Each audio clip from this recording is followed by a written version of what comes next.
Think about that for a moment. What is it that really can stir up those emotions in you, that can get your blood running or your heart pumping, and all of a sudden you start to sweat a little bit and you feel anxious? What is it in your life makes you afraid?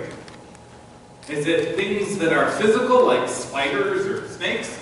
Is it the fear of the future, the fear of the unknown? Or is it fear of being rejected or laughed at? Is it the fear of losing your job? Or is it the fear of just being hurt by other people when you open up and are vulnerable? What makes you afraid? And then, as you think about what truly makes you afraid, what does that do to you? How does that influence you? How do you respond when you are afraid? In today's gospel story, we're encountering a very interesting moment in the life of the disciples. You see, they've witnessed many things from Jesus. They've been to Jerusalem and they're heading back home to Capernaum in order to continue being with Jesus and doing this ministry that Jesus has called them to. They've sacrificed a lot, including their careers and their professions. And as they've witnessed many things recently, they have been becoming very unsettled. You see, Jesus has started saying that he's going to die. And he's not going to die an easy death. He's going to be crucified. He's being open and telling them and trying to prepare them for what's to come. And this has gotten the disciples afraid. Peter tried to pull him aside and correct him, and he got rebuked in a very harsh way we saw last week. And so the disciples, in their fear, don't know what to do, and they don't know what to say. So they remain silent. They just kind of hold on to that fear inside of them. And as they're returning on the road, they get into an argument with one another. Now, as we think about this, because Jesus knows what they're arguing about, but he wants to address this situation, and so he later, when they arrive home, asks them. And it turns out their argument is a very silly one. Who's the greatest? Now, on one hand, it's very silly, but on the other hand, if we confess, maybe we've gotten into such arguments before, right? Our pride leads us down that road. But I think that there's something else going on here. Sometimes we overlook that maybe, just maybe, it's the fear of the disciples that are driving them to have this somewhat ludicrous argument about who's the greatest in the kingdom of God. Because when we are afraid, often what do? We focus inward, start thinking about ourselves and our own future and our own well-being. And so the disciples are all of a sudden coming face to face with this fact that Jesus is talking about dying. And if he talks about dying, what's going to happen to them? Because the one who's been leading them, protecting them, providing for them is going to be gone. The whole thing is going to come crashing down. And all of a sudden they're worried not about their friend who's just said he's going to die. Think about that. They're worried about their position. Have they done enough? Are they good enough? Are they great? Have they accomplished enough? And I find it striking that in a moment when Jesus confesses this incredible thing he's going through, he's facing this road that's going to lead to his death, the disciples are so afraid that they can't even say a kind word to Jesus. They can't even see the kind of future and what this must mean to him. They're so focused on themselves. And what is it going to mean for them? And what about their achievements? Have they done enough? And so they get into this silly argument about who's the greatest in the kingdom of God. And I think that when they get home and Jesus gathers them around, once again Jesus shows compassion on them because he understands that they're afraid. But he also sees what their fear is doing to them. And so he's going to try and help them understand how you live with fear. Oftentimes we think of this as just something about the way you're supposed to act, the way you're supposed to be if you're going to be a good person. But I think this has a lot more to do with Jesus wanting to help the disciples get over their fear, to move on, to live with their fear. Because if you are a person of faith, it doesn't mean you don't have fear. Fear is normal. Fear is natural. If you are alive, most likely there's something you're afraid of. Now, we can all be fearful of different things, but fear is an emotion that God has given us. And for the most part, it's a healthy emotion. However, fear often can drive us to do silly or hurtful or self-centered things. So how do we live? What do we do when we're afraid? How do we live if we are people of faith, yet at times we feel fearful and anxious? So Jesus is going to gather his disciples together and give them these two clues. The first is he's going to say is, those who wish to be first need to be last.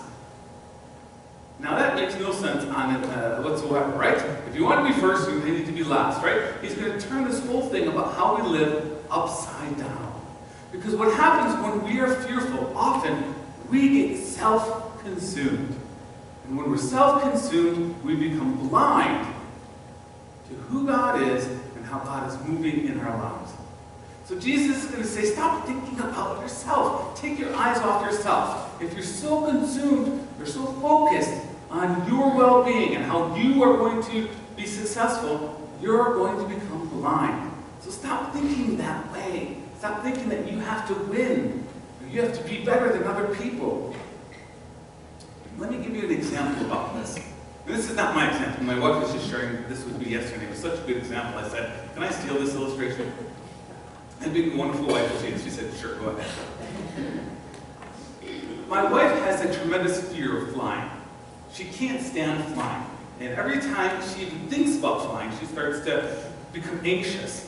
And it doesn't help even when I'm going to be leaving in 2 days to go on a flight that's going to take me halfway across the world. It is hard for her to even think about flying.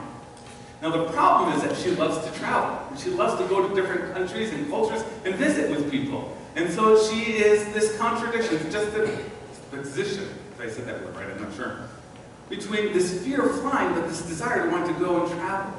And so she always wants to go to travel, but she hates the actual flying part of it. But she does want to give up on her love of seeing other people. So she puts herself in positions where she has to fly. And when she flies, she does this. She prays, God, help me to be aware of other people. That's her prayer. And one time, as she was praying this, and she has lots of good stories like this, she's sitting in her seat in the airplane, and she's just shaking and about to sweat because the plane's going to take off, and she's feeling very, very anxious and very, very afraid. And then she notices the person, the woman to her right. It's a woman who has several young kids and a young baby, and it seems very overwhelmed. And I'm sure you can understand. Anybody that's ever traveled with young kids by yourself, it's hard, right? So she stopped thinking about her own fears. Her fears didn't go away, but she stopped focusing on her own fears and started thinking, okay, how can I help this woman?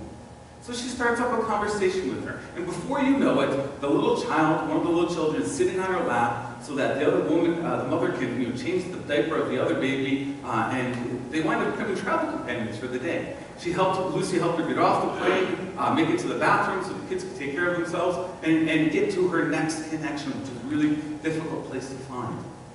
And after she said goodbye to this woman whom she just met, she realized that if she had been giving in to her fears, focusing on herself, focusing on her fears, she would have missed out on this incredible opportunity to minister and to be a friend to a stranger.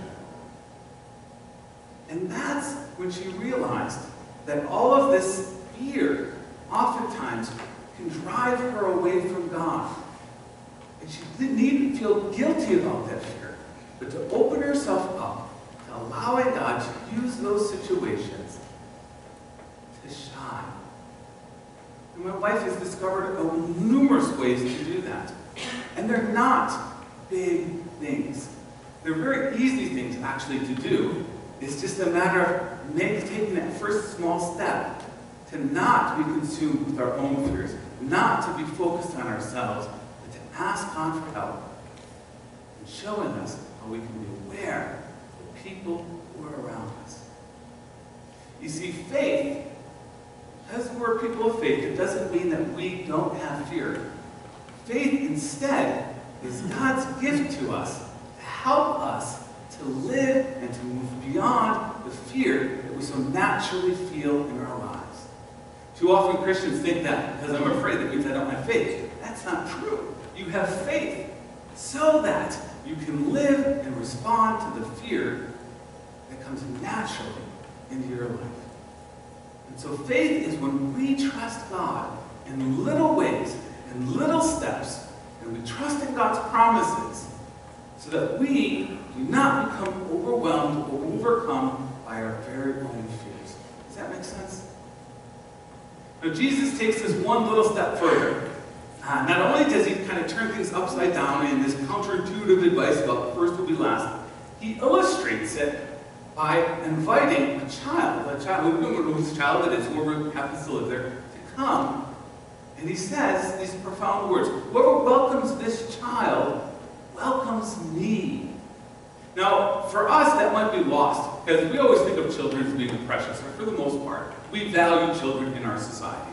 And we don't really know what it's like, for most of us, to live in a society where children are ignored or not valued. Maybe some of you grew up in those circumstances, I don't know. But today, our culture is very different. But if we go back to the time of Jesus, especially in the Roman world, the Roman culture, there are two types of people: powerful people and not so powerful people. There's an upper class and there's a poor class. And how do you get from one to the other? It's all about who you know. Who are you hanging out with?